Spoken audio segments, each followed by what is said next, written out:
أعوذ بالله من الشيطان الرجيم بسم الله الرحمن الرحيم ألف لام را تلك آيات الكتاب وقرآن مبين صدق اللہ العظیم۔ 13واں پارہ ختم ہو رہا ہے، سورہ حجر شروع ہو رہی ہے، سورت کی پہلی آیت ہے۔ اس آیت میں اللہ تبارک و تعالی نے ایک بہت ہی قیمتی بات ارشاد فرمائی ہے کہ قرآن پاک جو نازل ہوا ہے یہ پڑھنے اور عمل کرنے کے لیے نازل ہوا ہے۔ قرآن پاک معمولی کتاب نہیں ہے، یہ اللہ کی کتاب ہے۔ قرآن پاک کی آیتیں کوئی معمولی نہیں ہیں، یہ اللہ کی کتاب کی آیات ہیں۔ لہذا قرآن پڑھنے والوں کو اور قرآن سننے والوں کو بے دھیانی، بے توجہی کے ساتھ اور سرسری نظر سے یہ نہیں پڑھنا چاہیے، بلکہ پوری توجہ اور دھیان سے اس کی تلاوت کرنی چاہیے اور غور سے یہ سننا چاہیے، اور پھر جو کچھ اس میں ارشاد فرمایا گیا ہے اس پر عمل کی پوری کوشش کرنی چاہیے۔ یہ نازل اللہ تعالیٰ نے اسی لیے کیا ہے کہ اس کو پڑھا جائے، اس کو غور سے سنا جائے، اس پر عمل کیا جائے۔ اس لیے نہیں نازل کیا کہ اس کو ہم خوبصورت غلاف میں لپیٹ کر اپنی الماری کا قیدی بنا دیں۔ نعوذ باللہ، آج ہم نے قرآن پاک کو بس یہی حق دیا ہے کہ اس کو چوم لیتے ہیں، اس کو خوبصورت غلاف سی کر اس میں لپیٹ دیا اور گھر میں اونچی الماری کے اندر رکھ کے اس کو بند کر دیا۔ اس آیت میں اللہ تعالیٰ نے مبین کا لفظ ارشاد فرمایا ہے کہ یہ بالکل واضح ہے، اس کی دعوت واضح ہے، اس کے دلائل واضح ہیں، اس کے مضامین مشکل نہیں ہیں۔ قرآن جو لوگوں سے مطالبہ کرتا ہے وہ مطالبہ ایسا نہیں ہے کہ کسی کو سمجھ نہ آ سکے۔ ہر سطح کے ذہن میں یہ باتیں آ سکتی ہیں جو قرآن بیان کرتا ہے، ہر دل قرآن کو قبول کر سکتا ہے، ہر روح قرآن سے مطمئن ہو سکتی ہے، اس لیے کہ وہ بالکل واضح ہے۔ ہر پڑھا لکھا شخص اس کو پڑھ سکتا ہے، جو پڑھا لکھا نہیں ہے وہ دوسرے سے کہلوا کے اس کو سن سکتا ہے۔ اب کسی کے پاس کوئی بہانے کی گنجائش نہیں ہے کہ جی میں پڑھ نہیں سکتا یا میں سن نہیں سکتا یا میری سمجھ سے اوپر کی چیز ہے۔ لہذا ہر مسلمان کو چاہیے کہ اس قرآن پاک سے جو مقصد ہے وہ حاصل کرے، اس کو پڑھے دھیان سے، اس کو سنے دھیان سے اور اس پر عمل کی پوری کوشش کرے۔ اللہ تعالی ہمیں عمل کی توفیق عطا فرمائے۔ بسم اللہ الرحمن الرحیم، نحمدہ ونصلی علی رسولہ الکریم، اما بعد۔ نبی کریم صلی اللہ علیہ وسلم کا ارشاد ہے کہ رمضان المبارک میں اللہ تعالی عرش اٹھانے والے فرشتوں سے کہتے ہیں کہ تم اپنی عبادت چھوڑو، روزے داروں کی دعا پر آمین کہا کرو۔ یعنی رمضان المبارک میں روزہ رکھنا، روزہ کیا ہے؟ حلال چیزوں سے بھی اپنے آپ کو روک کے رکھنا۔ حرام سے تو ساری زندگی کا روزہ ہے نا، حرام سے تو مسلمان کا ساری زندگی کا روزہ ہے۔ حلال چیزوں سے بھی اپنے آپ کو روک کر رکھنا، یہ روزہ ہے۔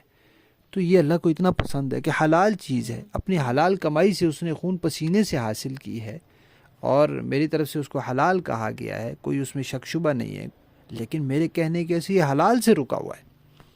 تو اللہ کو اتنا پسند، اور پھر اس کا دعا کرنا اللہ کو اتنا پسند کہ اللہ نے فرشتوں کو کہہ دیا، اور فرشتے بھی معمولی فرشتے نہیں، فرشتوں میں بھی درجات ہیں، جیسے انسانوں میں درجات ہیں، کم مرتبے کے، درمیانے، زیادہ اونچے مرتبے کے، تو فرشتوں میں بھی درجات ہیں۔ وہ فرشتے جنہوں نے اللہ کا عرش اٹھایا ہوا ہے، بڑی شان والے فرشتے ہیں، ان کو اللہ نے کہا، ان کو اللہ تعالیٰ فرماتے ہیں کہ اپنی عبادت چھوڑ دو. یہ جو روزے دار دعا کر رہے ہیں اس دعا پر آمین کہو، بس یہ تمہاری عبادت ہے.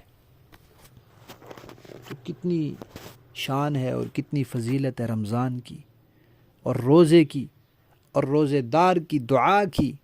لیکن اسی کے لیے جو رمضان کا قدردان ہو، جو روزے کے تقاضوں کو پورا کرے، جو دعا کا حق ادا کرے، دعا کو اس کے آداب کے ساتھ مانگے.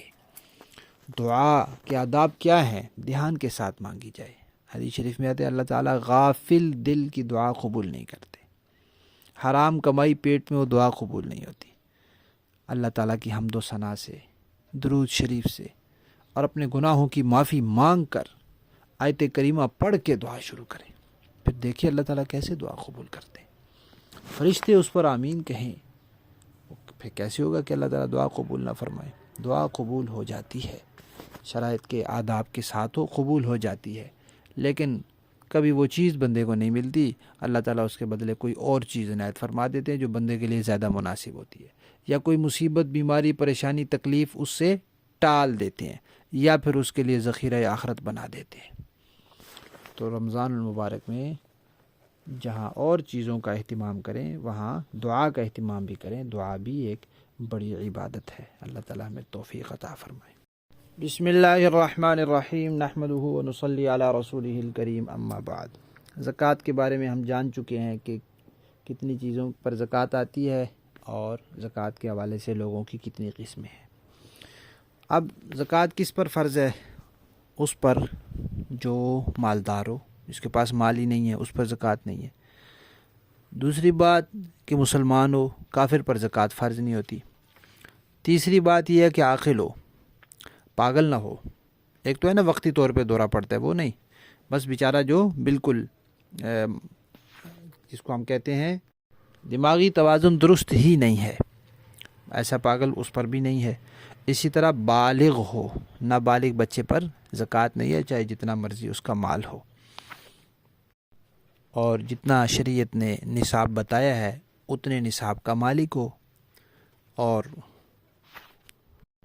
مال جو ہے وہ اس کے اپنے قبضے میں ہو، یا قبضے میں ہو یا مل سکتا ہو اس کو، کسی نے قرضہ لیا ہے تو واپس کر دے گا. اور اس کے اوپر زیادہ قرضہ نہ ہو. مال ہے، مال جتنا اس کے اوپر قرضہ ہے تو یہ مال قرضے میں دے دے گا تو اس بیچارے کے پاس کچھ نہیں بچے گا. اگر قرض ہے تو اتنی نفی کر لیں گے، جتنا قرض ہے اتنا نفی کر لیں گے، پھر دیکھیں گے باقی کتنا بچتا ہے، پھر اس سے حساب لگا لیں گے. اور اس پر سال بھی گزر چکا ہو. یہ احتیاط کرنی چاہیے کہ معلوم کر لے انسان کہ 52.5 تولہ چاندی کی قیمت کیا چل رہی ہے. جب پہلی دفعہ انسان کے پاس سونا آئے، چاندی آئے، یا تجارت کا سامان دکان میں ڈالا ہے، خریدا ہے، یا بچت رقم اتنی ہو گئی ہے، کمیٹی اتنی جمع ہو گئی ہے، یا وراثت میں اتنے پیسے مل گئے ہیں، یا کہیں سے پیسے آ گئے اتنے جو اس کے برابر ہیں، تو پہلی دفعہ جب اتنا مال آیا اس تاریخ کو اپنے پاس لکھ لے. تاریخ چاند کے حساب سے، چاند کے مہینوں کے حساب سے لکھے. محرم، صفر، رمضان، شعبان، رجب وغیرہ، یہ شمسی مہینوں کے حساب سے نہ، جنوری فروری کے حساب سے نہ لکھے. تو وہ تاریخ مہینہ اپنے پاس لکھ لے. اب آئندہ سال جب وہی تاریخ اور مہینہ آئے تو پھر اپنے مال کا حساب کرے کہ اب اس وقت میرے پاس کتنا مال ہے. سال گزر گیا نا، اب اس کو اب حساب کرے. اب جتنا مال ہے درمیان سال میں کچھ بڑھتا بھی رہا ہوگا، گھٹتا بھی رہا ہوگا، درمیان سال کا اعتبار نہیں. سال کے آخر میں جب حساب کرے گا اب دیکھے کہ کتنا مال ہے. جتنا مال ہے اگر وہ نصاب تک پہنچتا ہے تو اس کی زکوٰۃ دے گا. تو زکوٰۃ کی شرائط میں سے ایک شرط یہ بھی ہے کہ اس پر سال گزر گیا ہو. زکوٰۃ ادا کرتے ہوئے نیت کا ہونا ضروری ہے. کسی مستحق کو پیسے دے دیے اور بعد میں کہے کہ چلو یہ میری زکوٰۃ کے ہو گئے، ایسے زکوٰۃ نہیں ہوتی.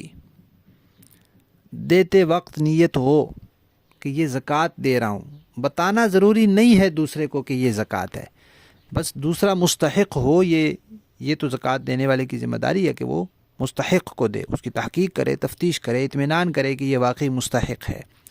تو وہ مستحق ہو اور اس کی نیت ہو کہ زکوٰۃ دے رہا ہوں. یا پھر جب اس نے زکوٰۃ کے پیسے الگ کر کے رکھے تھے، الگ تھیلی میں، الگ بٹوے میں، الگ شاپر میں، ڈبے میں، دراز میں، جہاں بھی رکھے، تو اس وقت نیت کی کہ یہ میں زکوٰۃ کے پیسے رکھ رہا ہوں، تو پھر دیتے وقت بے شک نہ کرے، کیونکہ وہ پیسے الگ رکھے ہیں اور ان میں پہلے سے نیت کر چکا ہے۔ اگر اس طرح نہیں تو پھر دیتے وقت زکوٰۃ کی نیت کرے، دینے کے بعد نیت کا کوئی اعتبار نہیں، اس سے زکوٰۃ نہیں ہوگی۔